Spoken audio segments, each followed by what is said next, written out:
Hey, everybody. Welcome to another episode of the Mixtape with Scott, where we dive into the personal stories of economists, scientists, and authors. I'm your host, Scott Cunningham, and I'm thrilled to have you with us today. In this episode, I had the pleasure of interviewing the talented Jon Roth, an inspiring young econometrician and assistant professor at Brown University. Jon's work on difference and differences has been making waves in the field of econometrics and throughout the applied community. And I was eager to learn more about his life journey and the experiences that got him to where he is today. We covered a lot of topics, wide range of things from growing up in Massachusetts and his love for sports and math as a kid, finding his way through graduate school, selecting his fields as he moved into the job market, and even the sociology of the applied empirical community versus the econometricians. And so Jon shared also a lot of valuable advice about doing what you love and following your passions over trying to predict what you think the market is going to want. And for those of you interested in learning more about Jon's work, he's going to be hosting a workshop on advanced difference and differences on Friday, April 21st. Just Google Mixtape Sessions, an online platform for really talented, smart people to teach people over Zoom econometric methodologies that help sort of run. So if you want to find more information about the workshop, learn about any discounts that are available for students, as well as anybody facing various liquidity constraints and people from developing countries, just go to the website, shoot me an email, and I can talk to you about it. So without further ado, let me introduce you to the incredible Jon Roth. Just sit back, relax, enjoy this casual conversation we had. And as always, please share, like, and subscribe to the Mixtape with Scott so you don't miss any of our amazing guests. Thanks for tuning in.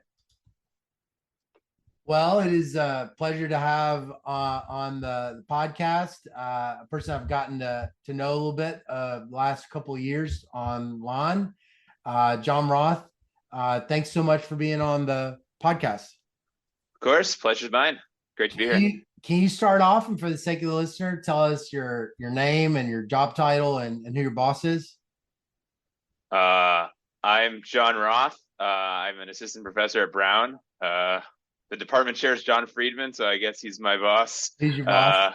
Yeah, I do some workshops for Scott, so I guess you're my boss a little bit too. But yeah, right. He does payroll though. I don't do that. So I have a little icebreaker. So if you could describe yourself in 3 words, actually we do it this way. If you could describe, if I was to talk to, we'll do it this way. So if you describe yourself in 3 words, what would they be? And why would you say that? Ooh, 3 words. You're like AR Insights editor, but like even stricter.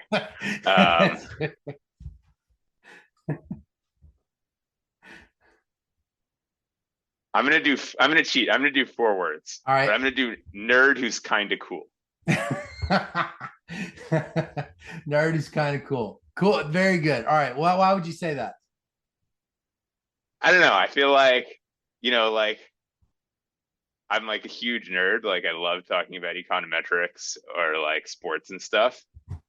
But then like also like my wife always gives me crap that I was a fraternity brother in college, and like I feel like she's like a straight nerd and was like, oh, like you were like so cool, like you went to all these parties, like you were always drunk, like you know I'm like really into sports. Like I feel like I'm like a huge nerd, but I can also be, one of the guys. Yeah. So yeah, I don't know. I did not expect to just like start talking about being a fraternity brother in college. That was not where I thought this was gonna go, like immediately. But yeah. That's awesome. Okay, which fraternity were you in? I was in Sigma Alpha Mu, often called Sammy.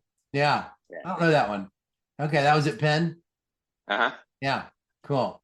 All right, well here we go. All right, so let's go back to when you were a kid. So tell me about your childhood. Where'd you grow up? What'd your parents do for a living? I grew up in Newton, Massachusetts, so outside of Boston.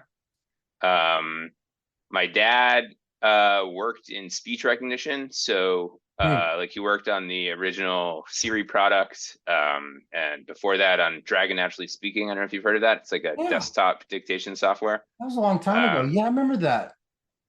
Yeah, that was in grad school. It was like you would talk into it. It would do all your dad worked on that. yeah. Wow. So yeah, he was one of the founders of Dragon, and he like he worked at what was Voice Signal and is now Nuance, which at the beginning did Siri. Apple subsequently took it over. Um, Wow. so yeah, that's pretty cool. It's very And cool. my mom raised me and my two brothers, so she was also working pretty hard. Yeah. Oh, so that company was in Massachusetts. Where'd you say it was? Yeah, so I grew up in Newton. It was for a time in Newton, and in other kind of moved to other suburbs of the Boston area. Oh, okay. Okay. Was he a faculty somewhere or was he was just in private industry? No, he was in private industry. So he did a PhD in physics, and then did a couple of postdocs, and then the job market for theoretical physicists is, if you're not like Albert Einstein, is not great. So he was like an MIT undergrad. So he came back to Boston, like went to the MIT career office and was like, I need a job, and somehow got hooked up with um, some people who are in the very early stage of developing speech recognition, and they were like, "You seem smart. Like, we can teach you how to write some computer code and like do this stuff." So, That's super cool. That's super cool. I wouldn't expect you to tell me that. Well, so how do you think that environment with your mom and your dad and your siblings growing up, around that kind of cool, innovative stuff, how do you think that shaped your interests and kind of your values? good question. I mean, so I guess while we're on the topic of my dad, I guess I always felt like my dad was smarter than me, like smarter than everyone. Who could be smarter than my dad? And so the fact that he couldn't make it in academia doing theory, like always kind of left me with this, like, I'm going to do something practical. And so I've been like slowly kind of giving up on stages of that. So it was like, oh, like I don't want to be an academic, like that's too hard a life to make it, and like I want to do something useful, and like there's no way, if my dad couldn't do it, there's no way I'm smart enough. And then it was like I kind of got into research, and it was cool.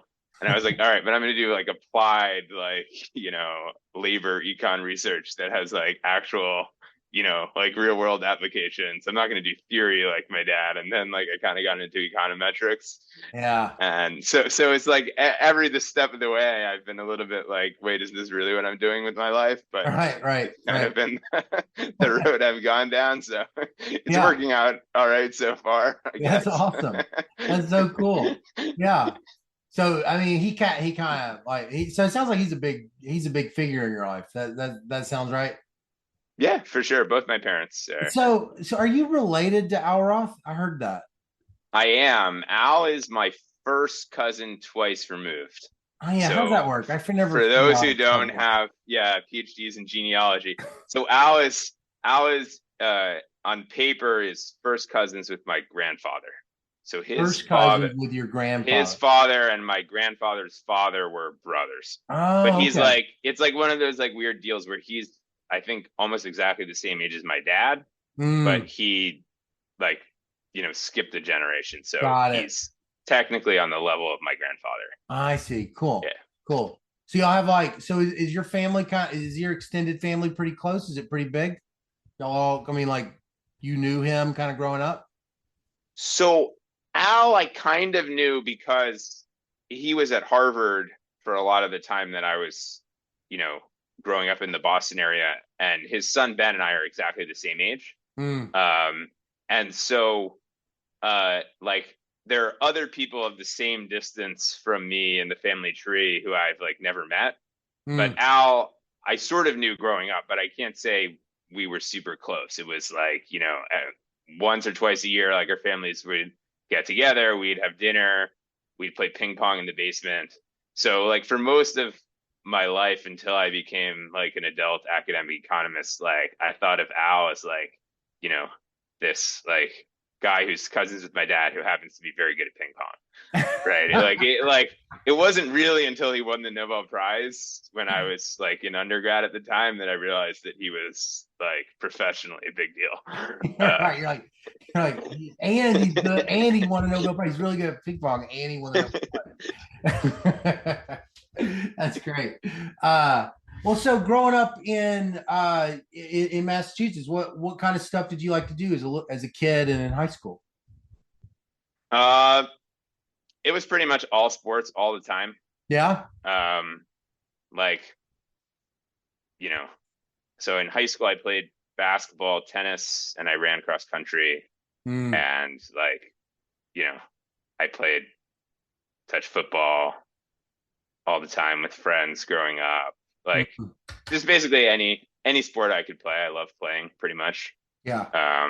And so yeah, that was pretty much my life as a kid. I mean, I obviously, did reasonably well in school and like Right. did homework and stuff, but Yeah. like yeah, I watched a lot of sports and played a lot of sports, I guess Yeah. would be the short version of my Yeah. my Yeah. childhood. What was Yeah. your best sport?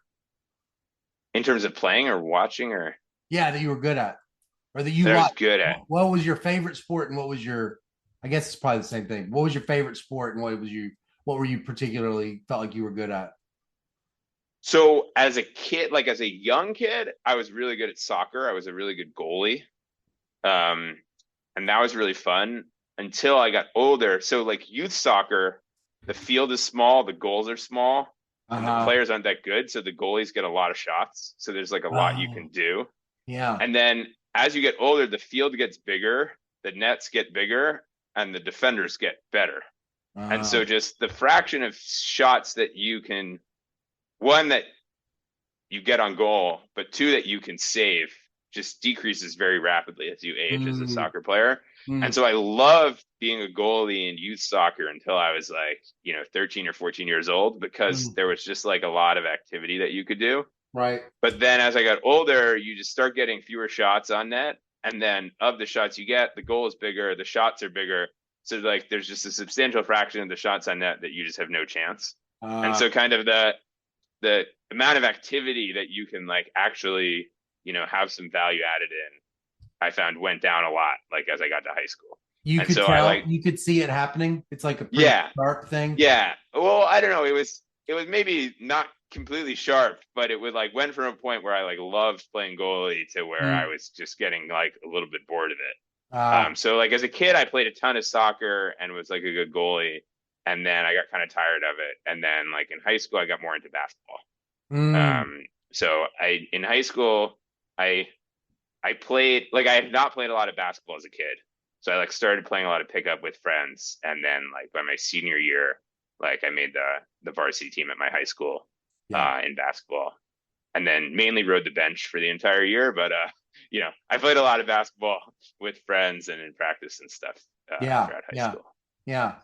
Well, so were there any like people when you were in high school that like had one of those big influences on your academic interests, like role models or mentors or anything like that?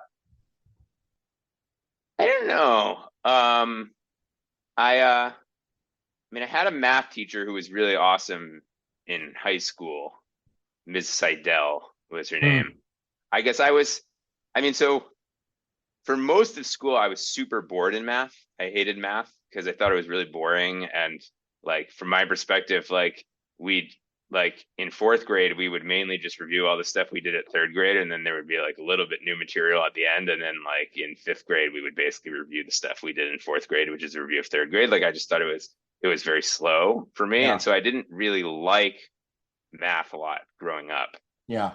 And then I felt in high school I had a few teachers like this teacher, Miss Seidel, the most prominent of which that made math more interesting because they actually made it a little bit challenging. Yeah. So I feel like I started getting more into math in high school, which obviously kind of led down the path of being an econometrician. Um, but certainly at the time, it didn't feel like it was like transformational, like this is what I want to do all the time. It was kind of like, oh, like that's not as boring as I thought it would be. Yeah. But that might just be me as like a snarky teenager was like not, gonna Yeah. get all excited. Oh, this is really going to change my life. Like that was not really, Well, were you, kind of the did anything mindset. happen in high school where you would have like heard? I mean, you got your cousin that's going to win the Nobel Prize in economics, but were you like beyond that kind of just halo of economics in the family? Was there things that you were thinking that I like economics, or you knew much anything substantive about it in high school? Not really. I mean, as I said, like Al was like more of a ping pong partner than someone I really knew anything about econ about. And I didn't like I went to a relatively small Jewish high school. Like we didn't have an econ AP or like anything like that in high school. So I knew like almost nothing about econ Mm, as a field, like until I got to Penn. yeah, I guess I was always good at math. Like I liked quantitative stuff, even if I thought the classes were boring. And then I also really liked, social sciences. So like I really liked mm, history. Like I was on the mock trial team in high school. Like I liked that like lawyerly type of stuff. So,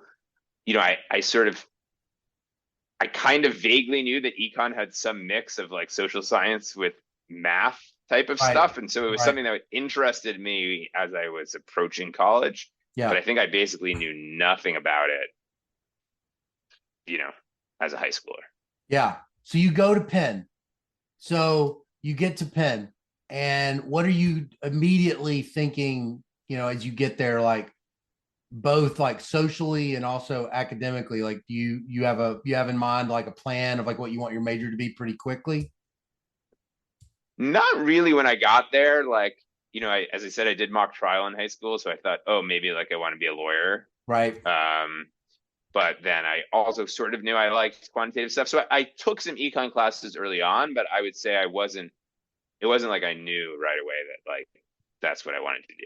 But I Yeah, think yeah, by like my sophomore year, like I'd take an intro to micro and macro and stuff, and I liked that it had that mix of quantitative and social stuff. yeah. Um, and I was reasonably good at it. So like I think by my beginning of my sophomore year, I sort of had the idea that that's what I wanted to major in.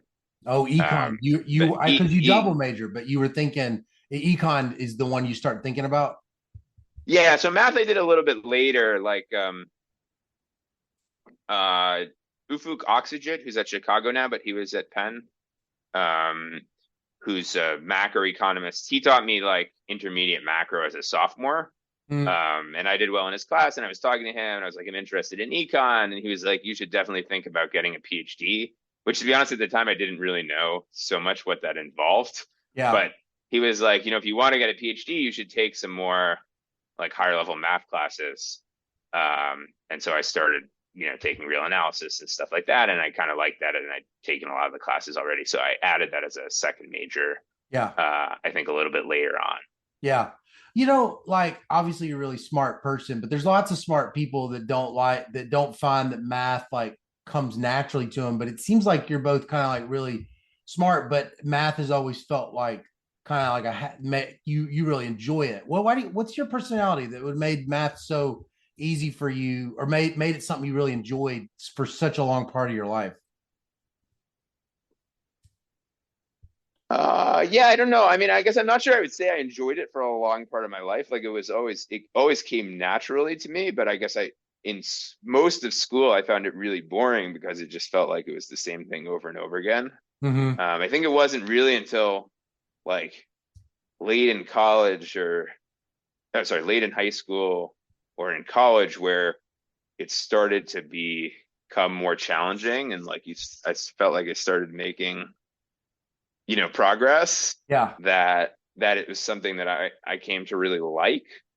Um, but I do think I don't know. I mean, I guess it's hard for me to say what it is I like about it. It's a good question. I don't know. I guess now I kind of like you know there's like this people talk about warm glow, right? Like what gives you warm glow from an activity, and I kind of like you set up some problem and you're a little bit confused, and then you make some progress or you like think of some different angle and that gets you to the answer. And just like the process of you want to prove something or derive something and you aren't really sure, and then you think of some angle and then you can just kind of see things working out along that angle and you get to the answer, like just kind of gives me that warm glow. And I guess I don't It's not know, you know connected. it's not connected with your love of sports in any way, is it? Are those two things like, is there something about, that kind of like strategic approach to solving a problem and your how you think deeply about sports? Those aren't the same parts of the brain, is it? For you? No, no, I don't think so. I mean, I think it's like, I get a warm glow from solving a math problem or like hitting a three-pointer in someone's face, but it's like they're just like, they seem just like completely different spheres and parts of the brain. I, Yeah. I was definitely not one of those like sports nerds that was like, I got really into math because I was like calculating like baseball value added on the Right. slide rule. Like there is that like type of nerd that like gets into math because they want to do it for sports. And Yeah. that was like very much not me. Mm, So yeah, I'm not sure I see like an yeah. obvious link between Right. the two of them Right. besides that like I like doing it. Yeah. So this guy that sends up the macroeconomist, he makes a big impression on you. Is there anybody else? Do you end up taking any econometrics while you're at Penn that has that same kind of like, hey, I kind of like this? I did take a bunch of econometrics at Penn. So it's funny. We had Ario DePaula here for a seminar a couple of weeks ago, and he taught me like the first econometrics class at Penn. So that was kind of cool That is cool. to have him out. Yeah. And to my surprise, he actually remembered who I was, which is good. uh, but but yeah, so I took that. I took a bunch of classes in the stats department too. And then I did take like I took the first of the grad econometrics classes when I was a Mm, senior. mm, That was like kind of a crazy story. So by my junior year, I kind of knew or I thought I knew I wanted to do a PhD in econ. Um, Again, at the time, I still don't think I was quite sure what a PhD in econ entailed. Like, I don't think like I would not advise people to follow the path that I followed into a PhD in econ, which was just like I kind of liked econ and I was like, all right, I'll keep on doing it. But yeah. I think I like didn't really realize like what the PhD involved and what it's preparing you for. But Right. I had set it in my mind that this was a thing that I was going to do as a junior, Yeah. and so I took the math camp that Penn has like for Mm. the PhD students as like the summer after my junior year. Oh, after your junior year. So like before I was a senior, Oh. and I was actually planning to take the grad micro class as a Mm, senior, but I took the math camp and I did well in the math camp, and they had like this prize for the people who had the top two scores in the math camp. They gave them Hayashi's econometrics textbook. uh-huh. Uh, and so I won this econometrics textbook Yeah. in the summer before my senior year. Yeah. And I was like, well, I have the textbook. Yeah. So I might as well not buy another textbook and just take econometrics. And so I took grad econometrics with Shu Chang and Frank Shorefida, Uh-huh. basically entirely like I was a complier based on textbooks basically, like if they'd given me the macro textbook, like I might have taken the macro class, like I might not be on this podcast. I can't say that grad econometrics class like convinced me that I wanted to do econometrics. Like that took Uh, me and not like there was a whole nother path of like, because again, like my dad was a theorist. Like right. clearly, I'm not smart enough to be a theorist. Like that was definitely still the attitude at the time. Right. So like there was another couple years of like me thinking I was going to be like an applied micro, like labor Mm, type of person. yeah. But definitely that foundation like sort of set me up as like, econometrics is interesting. Like it's something I'm pretty good at, Mm, such that like as my interest started getting more and more econometricsy, that background was definitely important. yeah. Yeah. What were your teachers saying to you while you were still kind of like continuing to do better and better in econometrics and all of these advanced econ classes? What kind of feedback were you starting to get from them? So people have definitely told me I should go to grad school. And then like I thought I was going to go to grad school. Um, so I was originally planning to just like apply my senior year and go straight. And then um, all of my or most of my friends at Penn is like a very pre-professional place because Mm, it has, Wharton undergrad is like yeah. a business school, and that Right. just kind of has spillovers onto everyone else. So there's like the modal pen undergrad is like, interviewing for like either like McKinsey, BCG, and Bain consulting Okay. types of jobs, or like, Goldman Sachs type of, investment banking jobs. Right. And so, I got to my senior year and all my friends were doing all these interviews, and I like kind of had it in my mind that I was going to go to grad school. But again, at the time, like, I don't think I really appreciated that like econ grad school is like preparation for being like a full-time econ researcher. And like I hadn't done that much research. I Yeah. just like taken a lot of classes and like liked taking classes. And so I like kind of had this freak out my senior year of like, am I really signing myself up for 5 or 6 more years of school that I don't really know what I'm doing? And I don't really know, like I've been in school basically my entire life and I've never really done anything else. Yeah. And so I like had like a kind of freak out of like, is this really what I'm doing?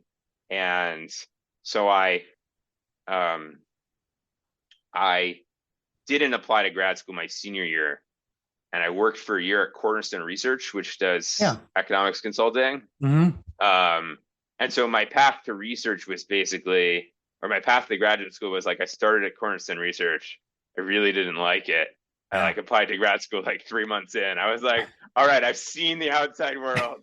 Like, I've had enough of this outside corporate world. Like, bring me back to school.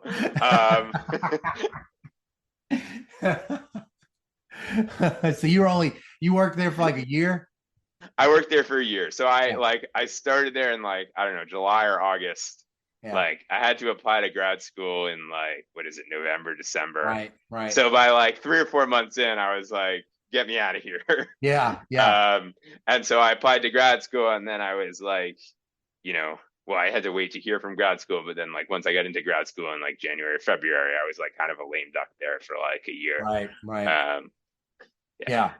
Yeah. So when you go to Harvard, so like I don't know what it would be like, but what did it feel like when you're stepping in there? It's like, one of the best programs in the world and in history, and it's super famous. And what did it feel like when you were like a brand new first year student going there? Yeah, I don't know. I mean, I guess that it felt like there was a lot of uncertainty because like I'd always been one of the best students, Mm, right? So like, in middle school, elementary school, high school, college, I was like always like, towards the top. And then it was like, but okay, like, everyone else here was also basically in that yeah. shoes. And so just kind of like, I think it was the first time, maybe I had a little bit of this in undergrad, but like trying to figure out, like a little bit like, you know, rookie getting to the major leagues type of thing. Like every rookie Hmm. getting to the major leagues was like a star in like every other level Right. that they'd ever played. And so Yeah. Yeah. there Yeah. definitely was a bit of that of just like figuring out like, who am I as an economist? Like, am I any good at this stuff? Hmm. You know, Hmm. I think certainly like, you know, until you get to your like fourth or fifth year, you're like, at least I was not particularly good at doing research. And so like there was a lot of figuring out of like, can I do this research thing? Yeah. Yeah. Yeah. Um, and then I guess the one other thing I would say, I guess, about getting to Harvard is, so as I mentioned, like I did not have a lot of research experience. And like I would even say like I didn't even really like know that a PhD, like the purpose of the PhD was doing research at like the exclusion of like pretty much anything else. Right. Like so I mean at Penn I had like amazing coursework. Like, they gave us an econ model. They were like, solve the model. Here's the intuition for the model. Like, I felt like I really understood theory well. Yeah. Like, micro theory, macro theory, metrics theory. Like, if you said, like, find the Nash equilibrium of this game, I knew how to find the Nash equilibrium of the game. If you said, like, show this estimator is consistent, efficient, whatever, Right. like, I had the technical tools really Yeah. well. Right. But for whatever reason, like I just, maybe it's the culture of the place, maybe it's just me. I was just like not super involved in research there. Mm. I worked a little bit as a research assistant one summer for like a sociology professor. Like I Huh. did a little bit of data work for UFUC, but not a whole lot. And I was just like not very involved in research. To be honest, like there was an option of writing a senior thesis. And, I asked the professor there, should I write a senior thesis, or like would it be better to, like take grad econometrics as a senior? And this person said to me, well, like usually our undergrad theses are not particularly good, so like take the class. Yeah. Like, and so I sort of just had this view of like, econ is something you like learn in classes and you solve a bunch of problems. And like, I'm just going to get to grad school. I'm going to learn how to solve the problems like even better. And then like Mhm. eventually I'm going to figure out like what I do research. And like, I wasn't completely unaware that you had to write a thesis, but it just like, I kind of came in with this impression that like, I don't know enough theory to do research yet. Like I'm going to have to learn 2 more years of theory and then like I'll work on research. And so Yeah. it was a little bit of a culture shock. Like I arrived there on day one and people were like, what do you want to do research in? And I was like, I have no idea like what I want to do, I want to right? do research in Like, problem sets. like, yeah, exactly. Like I came here to solve some problem sets. Like I thought for the next 2 years, like I'm just going to be solving some problem sets. Like that's what I know how to do. And I like solving econ problem sets. Right. I find it interesting. Right. But it was, so I think that actually the biggest culture shock of arriving in Harvard was there were a lot of people there that had, worked for, or say like Ross Chetty for 2 years, or like, for whatever reason had like more exposure to research. And so they came in with this like, you know, the literature on the returns to schooling has said like X, Y, and Z, but they've never studied it in this new context. Or like, I have this idea for this new instrumental variable for this cool thing. And that was like very much like outside of the realm of things that I was like thinking about. Yeah. Yeah. Yeah. Like, I mean, like I would even go to the extreme to say that like, I think the number of empirical econ papers I had read at undergrad, I could count on like one hand. Yeah. Right. So like I solved a lot of theory models. I like solving the theory. Maybe someone in a slide would have like a table of like, here are some results that like suggest, this theory is good or it fits the Right. data or something. Yeah. But in terms of like, you know, empirical papers, having like actually opened up a paper, I think the number of papers that I did was like, you know, could have been two, like Yeah. I just had basically not seen like, the types of like method stuff that I work on now, like, Yeah. difference and differences. Like, I'm not sure I'd read a difference and differences paper, Right. like in undergrad. Yeah. Like I Yeah. Yeah. showed up at Harvard and there were these kids who were like, oh, like I'm thinking of running this diff and diff or this like IV. And I like, I could like tell you the theory of like the exclusion restriction and like if you have a valid IV, like here's the like GMM you got to run. But Right. I was like that whole world of like I have these empirical ideas, like Right. you know these are the types of like like mostly harmless tool set like types of papers. That was like all very new to me when I got to Harvard. Well, so when does it change? What happens the switch where you go from being a problem set guy to being a researcher? Yeah. So, um, I mean, I guess it's started to switch right away, but I guess like so I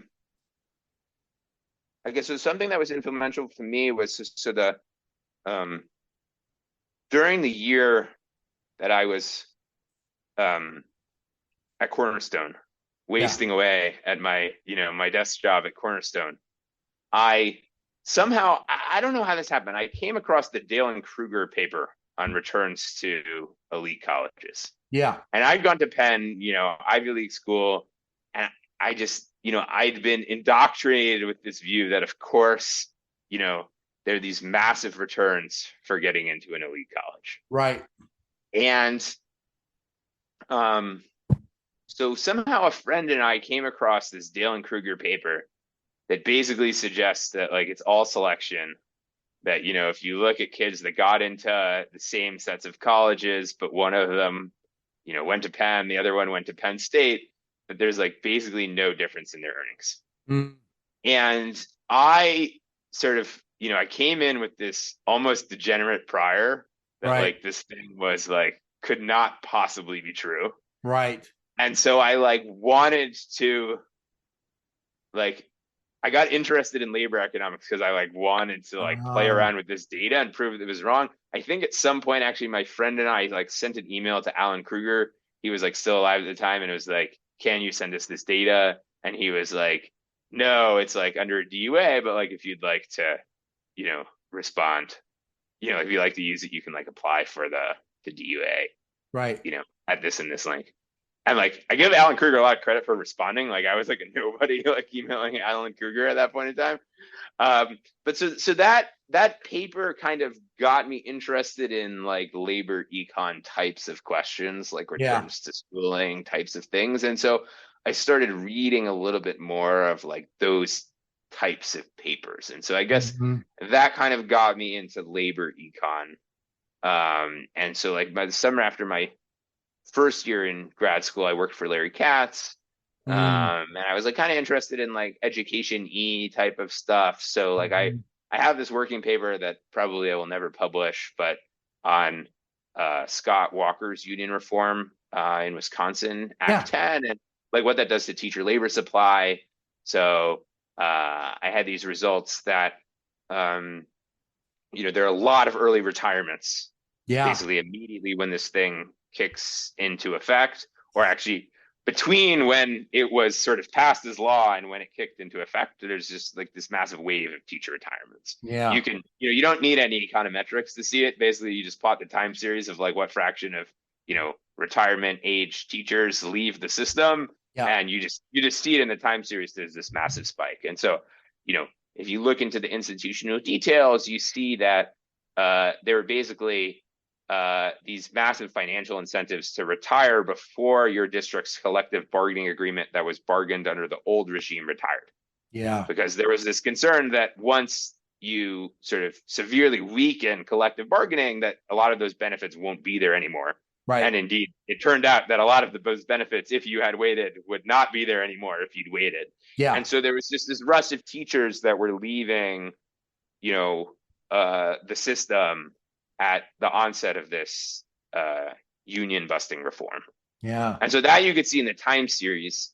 And then I was sort of trying to figure out what did that do to students' outcomes. So, Yeah. if you were in a place where the fifth grade teacher used to be, this 56-year-old who now leaves, does that harm your test score? Right. And so then I started getting into all of these diff and diff things, comparing these places that had these retirement eligible teachers Oh, to places that didn't have these retirement eligible teachers. yeah. And so if I'm being honest, I ran a bunch of different specifications, and some of them had pre-trends and some of them didn't have pre-trends. Right. And I was kind of following, my advisor was like, all right, like this design seems to work. It doesn't have any pre-trends. Like, let's go with that one.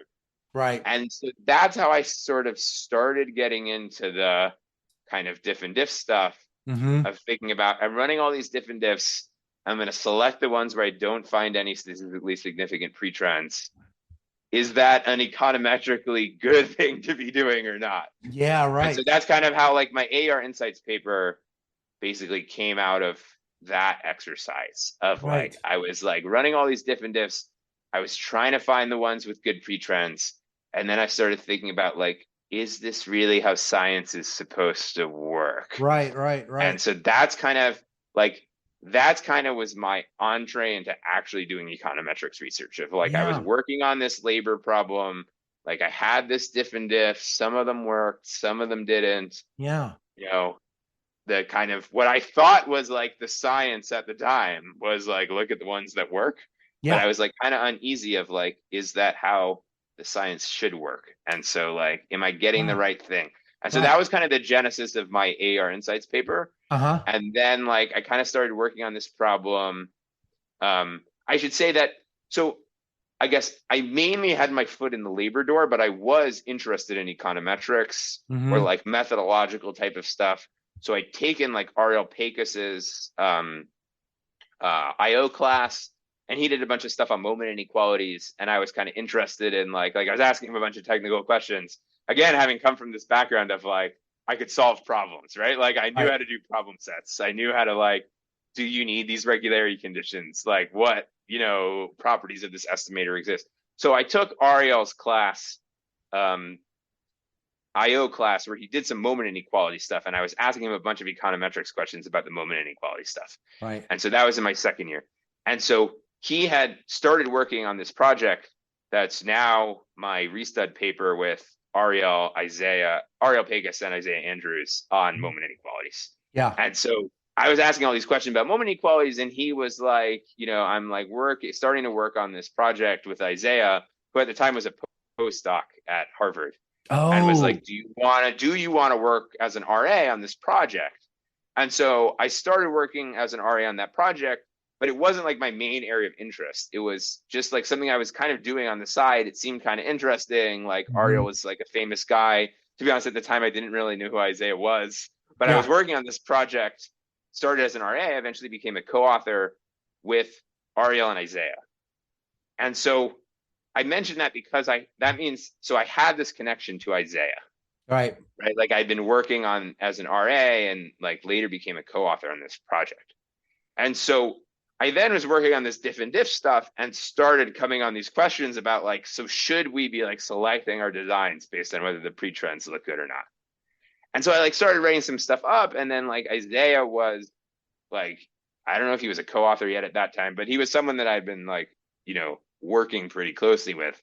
And so I wrote some honestly really terrible notes. Like I like did not know how to write like econometrics papers at that point, but I wrote like some notes with some like ideas about kind of thinking about this problem. Yeah. And I sent them to Isaiah and was like, is this interesting from an econometrics perspective? Right. And Isaiah is like the greatest person in the world. So Yeah. he wrote back like, this seems like really good. And like, by the way, like all your proofs are wrong. And like, you should like, like, or not really wrong. Like this was not written up in the crispest way. And like, also you should like consider thinking about it from like this and this angle. But Right. so that's like kind of how I started going in econometrics. Like I was Yeah. working on labor econ stuff, but there were like these econometrics issues. I was like, as kind of a side project working as an RA on this like really technical like moment inequality stuff. And Hmm. that got me connected with Isaiah. And then like I started getting going on my own on this pre-testing stuff and kind of was, sending it to Isaiah and getting good feedback. And that's like kind of how I got going. And then like I Right. really liked working on that project. Like, that project kind of spawned a bunch of other related projects. And then I Yeah. just kind of started going, like I got chugging with econometric stuff. Um, and then I liked doing it. And there was kind of like a moment of reckoning of like I was planning to go on the market as like an applied micro person, but then I was working on all this metric stuff. And so there was a little bit of like an identity crisis in like my fourth Mm. year of like which type of student am I? Like, can I go on the market? And I think like, I'm not that old. Like I was on the market 3 years ago, right? Right. But like I do think that like so like when I was thinking about going on the market, like, say 2 years before I was on the market, so we're talking 5 years ago, there was definitely much less of a applied econometrics sector, so to speak, than there was Right. now. Like my Mhm. advisors told me you can go on the market as econometrics, but there's got to be like some serious theory and proofs there. You Yeah. can like I was basically told like applied econometrics is like a place to die on the job market. Oh, And so there was like kind of this like moment of reckoning of like, like I thought like you just had to write a good job market paper. But right. then it got into these things of like, well, you can't really write a good job market paper and apply econometrics because like the applied people are like, I would love for the econometricians to hire this guy, and the metrics people would be like, well, I'd love for the applied guys to hire this guy. So you Got it. like, and the kind of advice I got, which I think, I mean, it was definitely very good advice at the time, but is like, I think to some extent, unfortunately, is still true now, is that when you're on the job market, you have to have some group that's very excited about you that goes to the meeting and they're like, we gotta hire this guy. Like this is Yeah. like such a fantastic opportunity. Like, I mean, Right. I think, like I serve on the hiring committee at Brown. So like that's definitely true. Like you have to have a coalition that's very excited about you. Yeah. Right. Um, and so there was a little bit of this moment of reckoning of like, am I gonna go econometrics or am I gonna go like the applied route? Right. And so like in my fourth year, I I was still kind of thinking like I'd written my what became my AR Insights paper. Mm. That was like an econometrics project. And then I working on like I have this paper that Ashish and I published in computer science proceedings on like algorithmic fairness stuff. Yeah. And so I was kind of working on that with Ashish. And I was sort of thinking I was gonna go the like technical applied guy route. And like we had some of this like we had some of this algorithmic fairness, like applied theory type of stuff. And I was gonna get some data and like show that like our theory was right. Mm-hmm. And so I like started like applying to some data sets. Like there was some bank that Sendel Mulanathan connected with me that had some like lending data that I could use.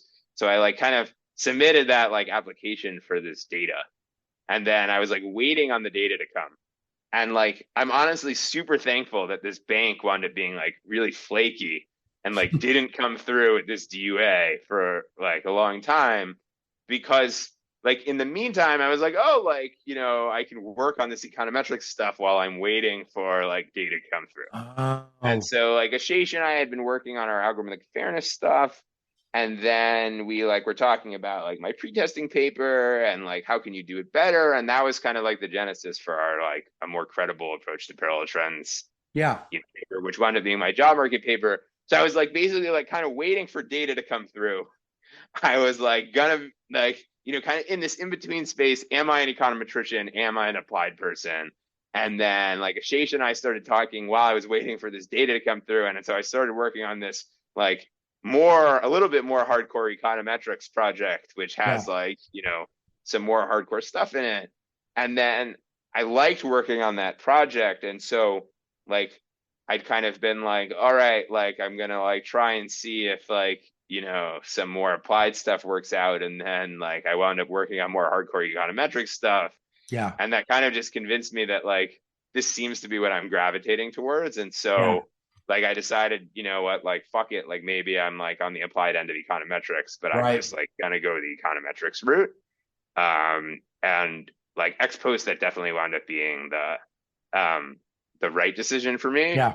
And then kind of I think like the unexpected blessing was like I was working on all this diff and diff stuff, which like at the time was like I think just like a dead area of research. Like when I first sent Larry Katz like a draft of my pre-testing paper, he was like, this sounds really interesting, but like does anyone still work on diff and diff these days? Like it Right. was like Athey and InBand's 2006 like changes and changes model, and then like almost no like top publications on diff and diff stuff. Like there was a little bit small number of clusters, but like Right. really not a lot. Right. And then like all this like staggered treatment timing stuff, which was like on diff and diff, but from a very different angle from what I was doing, Yeah. like kind of took off at the same time. And then I guess even beyond that, just like I think like applied econometrics just like kind of took off, I think, Mm. around that time, just like more and more people doing it. And I think, um, so Can you real I think, quick, John, can you sort of, for the sake of the listener that sort of can't follow the nuances, is it that you're saying like within the community of a pure econometrician, this idea of them doing the applied work is historically not as common as it is right now? Is that what you're saying? so I think I'm saying a couple of things. So, I mean, I think, up until about say 5 years ago, so like the decade between 15 years ago and 5 years ago, Yeah. let's say, I think the econometrics community became more and more theoretical and in some Mm. sense a little bit kind of separated, let's say, from applied work, Yeah. right? So like applied, and I think, as someone who lives a little bit kind of between the communities of applied people, like I kind of understand this from both sides. So I think from like the econometric side, they did a lot of work on like partial identification, like moment inequalities. They did a lot of work on like weak identification and nonlinear models and stuff like that. Yeah. And the adoption in applied work was relatively low. So I Right. think, from the econometric side, they're like, oh, like, we're developing all these tools, weak identification, like Anderson Rubin, all these new, I guess Anderson Rubin's not new, but like all these new types of tools and methods, nonlinear models, and no one's using them. Right. Right. And so kind of the people who appreciate my stuff is other econometricians. And so the Right. community kind of became insular. Yeah. But then when you have an insular community, you write papers for the insular community. And so I think that had kind of a snowball effect where like the econometrics papers were written for econometrics referees. They Yeah. became very technical papers that in turn made them very hard to penetrate for applied researchers. Right. And so that made kind of the gap even larger. Right. And so you had like this hardcore theory econometrics community, and then you had this applied community. It's like not super well connected to the econometrics community. But then that kind of meant that there were like all these applied problems on things like Yeah. diff or Bardic instruments or stuff that was like Oh, the econometrics community was not super plugged in right. to what was kind of going on in the applied worlds. Yeah. And then the applied worlds, like weren't necessarily so prone to think about these econometrics issues. Huh. I mean, that's kind of my sense. I Yeah. guess I can't say, like, was I reading a lot of papers in econometrica in 2005? No, right. So I guess I was, I was like in grad school for kind of the tail end of this, but like that's kind of my perception of sort of knowing a lot Yeah. of these people on kind of both sides of the aisle, so to speak, between econometrics and applied work. And so I think there was a little bit of this gap between like, hardcore econometrics theory and like applied work, Yeah. where like there were actually really important questions about stuff like diff and diff or Bardic instruments or stuff like that, Yeah. that I think over the last 5 or 6 years have started to get filled in with like more people in that space. So, Yeah. Yeah. Yeah. like, people like me or, you know, like, Clément, Shays Martin, Xavier Dotfoy from the like metric side, and then also like the like theory and like the techie end of the applied people. I mean, I don't think these distinctions are like Yeah. super useful, but there are people like myself who went on the market as econometrics, and then there are people like Peter Hall or Pat Klein who went on the market as like labor economists, but do like techie, Yeah. applied econometrics stuff. Who like we're probably closer to each other in like Yeah. kind of the space of things that we do, but like went on the markets in different fields, which Right. I think is just like testament to the kind of bifurcation of that market, right? Like you're like either hardcore econometrics or you're like an applied person. And I think like, Peter, who's my colleague and friend, and I like both kind of discuss how like we had this identity crisis going on the market. Like, what we do was not really considered a field, at least at that time. And so, kind of he went from the really techie end of labor and I went from the really applied end of metrics. But I think now that space is starting to get more people in it. Yeah. And so I'm hoping, I think now it's hopefully easier to be on the market as say like a metrics person with a, more applied paper. Yeah. And I think actually I would say, I was warned that like applied econometrics isn't really a field. And like, it's true, someone has to get excited about you. But then when I was on the market at a lot of places, I mean, there's of course a selection bias of which places flew me out, right? But like the Mhm. places that flew me out, I just felt like there was just like a ton of pent up demand Right. of like, people who were like, we would love to have an econometrician who we can talk to about Right. like our diff and diffs. Right. And we just like don't see a lot of people in this space, but we would like love to have, someone like you around that's both plugged into the econometrics group, but is also, working on these applied problems and will Yeah. like, advise students, help faculty, et cetera, in that space. So I think one of the things I've been really happy to see over the last 5 or 6 years is just like more and more places hiring people in that space. And then that in turn kind of, lets people feel like, they're not going to be unemployed if they kind of write theses in this space and go on the market in this space. So I think that's kind of both my journey, but I think also the journey of a bunch of other people kind of that are now filling in this space of applied econometrics stuff, Yeah. Yeah. which has been really exciting. Yeah. You think that was partly because of the impact of these like these IV papers like Bardic, like Paul Goldsmith Pinkham and Kirill and Peter's work on shift share, and then all these diff and diff econometricians? You think that's where all of a sudden there's this like this closer conversation between the econometrics community and the applied community, or did you think it was already happening before that? Those are the two touchstones that I kind of noticed.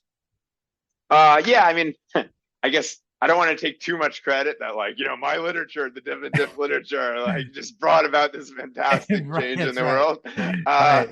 Right. But The healing power. Yeah. it was specifically, Roth 2022 and Roth and Robinson 2023 that like, so I mean, I don't want to pat myself on the back too much, but those are like, I think definitely like two of the most prominent examples of like stuff going on like Yeah. in this applied space. Right. I think like, maybe some of the synthetic control I would also put in that stuff, right? So like, you know, Alberto's work and Mm-hmm. all the stuff that came after that, like the stuff by like Avi Feller and co-authors and stuff on like, Yeah. practical issues with synthetic control, I think I would put in there as well. And then, maybe from the more applied side, like, there was like a lot of stuff on like teacher value added and Yeah. like, base shrinkage and stuff like that. That was also Right. kind of in this space. Yeah. So I don't think it wasn't exclusively the diff and diff people, but I think that definitely, furthered things along and, or at least was like, sort of one of the like key examples of an area that kind of got filled in this space that, people are like, oh, like people are doing diff and diff for so long. Why is it there's all of a sudden like a million papers on this topic? Right. And I think, Right. like, I think that kind of, is a, example of this thing where like there weren't a lot of people that were just like working in this like applied econometric space for, span of several years. Yeah. Right. Right. I mean, I didn't really think about that, but having this mass of econometricians in a particular topic is probably that the like agglomeration effects of that kind of thing is going to cause like an explosion of insight. And there's so many people in diff and diff now working.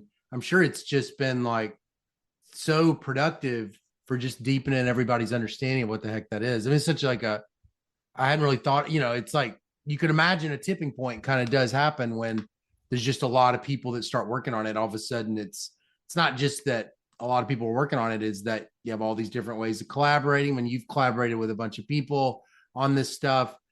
Yeah. Well, let me ask you something.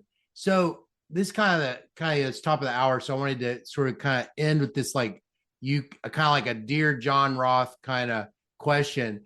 So, there's a lot of young people, there's a lot of young economists, and there's a lot of data scientists that are kind of looking to make a impact in their fields. And, because you've been out for 3 years and because you've, have sort of had a big impact already, you probably have a real good, sense of vision of like what the world's like right now and, what you sort of see going. So I was just kind of like wondering, I mean, for somebody out there who's, very young in their area, who's, has, maybe some desire to do applied work or econometrics or whatever, even in industry, because you were at Microsoft for a while.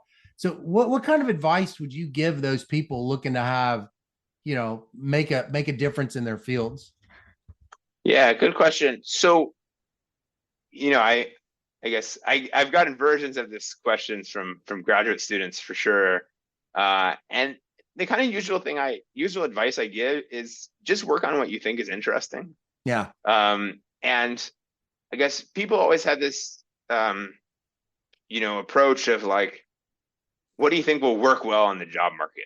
Right. Is this going to be a good job market paper? And I certainly had this attitude, as I mentioned, like I had all these misgivings. Am I an econometrician? Am I an applied person? And I guess my kind of, with hindsight, my view is that it's just so hard to predict what the market is going to want. Right.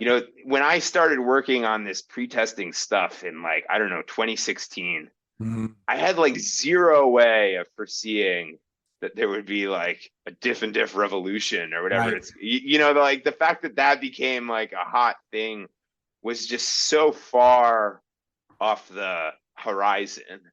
And so, you could work on diff and diff now, and there's a lot of interest in it now, but like, can I promise you that there's going to be so much interest in diff and diff in 5 years? Not really. So I think, in some sense, I think it's hard to predict what the market is going to want. Right. And then I think even if you can predict what the market is going to want, then it's, you know, it's not obvious that it's the best thing for you to do what you think the market is going to want. Yeah. Just because it's really hard to work on stuff that you're not passionate about. Right. And I think this is especially true in academia. Yeah. You and I kind of take a pay cut relative to what we could earn elsewhere for being in academia, because it has like this awesome perk to it that we can work on the stuff that we think is interesting. Right. And so I think especially for people like in PhD programs, to me, it's sort of like, if you're going to let the market determine what it is that you want to work on and work on something that you're not really interested in, then like you're taking the pay cut, but not getting the compensating differential. Right. So like, if you want to work on what the market values, like go work for Amazon or Microsoft or Uber or something. I mean, like, you're going to make a lot more money and like, probably work better or definitely not worse hours, working on what kind of the market thinks is an interesting problem. Yeah. So to me, like, the perk of being in academia is like you get to work on what you want. Right. And so if you're going to be in academia, you should work on something you find interesting. Right. And then even from like a just pure like maximizing success, I at least find that the publication process in econ takes so long, right, that by the time my paper is published, I am so friggin' tired of that paper. Like I never want to touch it again. Yeah. Right. And that's with projects that like I've basically told myself, like, I'm only going to work on projects I find interesting. Right. So, the first 6 months of the project are really interesting. Like getting out a draft, getting feedback on it is kind of interesting. Like presenting it is interesting for the first few times. Then like you get kind of bored. Then eventually like the paper gets an R&R. At that point, you're like so tired of this paper. Then like you submit it, you maybe get a second round or a conditional accept. At that point, you like never want to see this paper again. And then like by the time it's published, like you really like, I would rather watch paint dry than like think about this paper again. Yeah. And so that's with like, I was really interested in this project at the beginning. And so it's just like very hard for me to imagine like going through all that process if even at the beginning you're not interested in this project. Right. And so I think my advice for grad students or like young people is just kind of follow what you're interested in, because it's very hard to predict what the market's going to like, especially in academia. Like the benefit of academia is you can work on what you want. Right. And also it's very hard to successfully innovate on stuff that you're not interested in. Totally. And so if you're in any kind of creative field, like you kind of got to just work on the stuff that you think you're interested in, because that's the kind of stuff where you're going to be thinking about it in the shower and be thinking about it when you're going on a walk. And like, that's kind of when inspiration strikes. Right. So I think that just kind of like, for all of these reasons, like my advice is just, work on problems that you think are important and that you think are interesting. Yeah. Yeah. That's great advice. Well, man, this has been so much fun. I feel like we've only just chatted on the internet. And so it's really nice to hang out and get to hear more of your story. Can you say, for the sake of the listener though, about the workshop that you're going to be doing and what that's going to be about and when that is? Yeah. So I'm going to do, this is the second. I did one of these last year. I think it's called an Advanced Diff and Diff Workshop.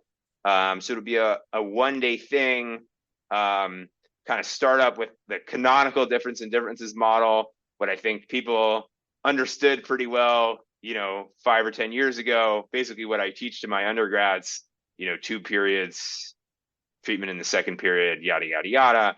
Right. And then kind of talk about, I guess, 2 strands of relaxations of that model. So I'll start in the morning with recent stuff about staggered treatment timing. So instead of 2 periods, you have multiple periods. Some of the treatments, some units get treated in 2011, some get treated in 2012, and so on. and kind of the complications that arise when we get to that model and the recent innovations that have happened in that literature. And then I'll talk about stuff more closely related to most of my own work on difference and differences, which is about, well, we often don't know about parallel trends and how effectively can we test for it, and how can we kind of accommodate certain violations of parallel trends and stuff like that. So those will kind of be the two main sections of the class once we go through the basic model. And then for each of those sections, I both give kind of lectures on the theory, but I also try and make it really practical. So each of those, we kind of do the lecture, and then after each one, there's a coding exercise. Yeah. So I have this nice example with kind of how does health insurance coverage change when states expand Medicaid? And so it has some elements of the staggered treatment timing, but also some elements of, we might worry that, the Democratic leaning states that expanded are different from the Republican leaning states that didn't expand. And so how do we think about, potential violations and parallel trends in that context? Yeah. And so you'll kind of get a chance to not just learn about it in theory, but also open up our data and code these things up. Yeah. Since you've been at Microsoft, would you say that this is the kind of workshop that you could imagine people in tech would be interested in? And if you could just if you had to explain, if you were talking to somebody in tech and you would say, this is why I think it would be useful, what would you say to somebody like that? Yeah. So I mean, I think, obviously useful for academics, but I think also useful for people in tech.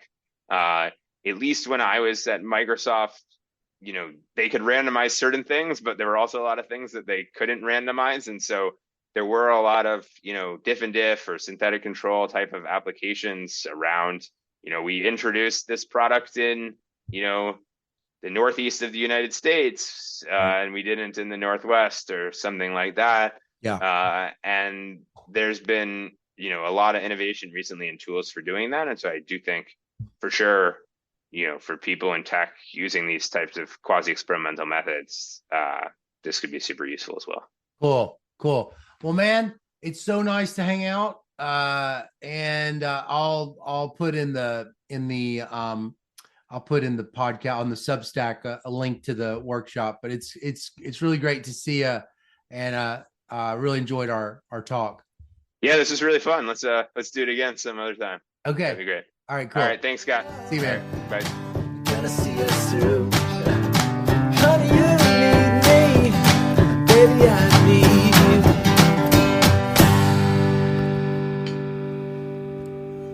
you.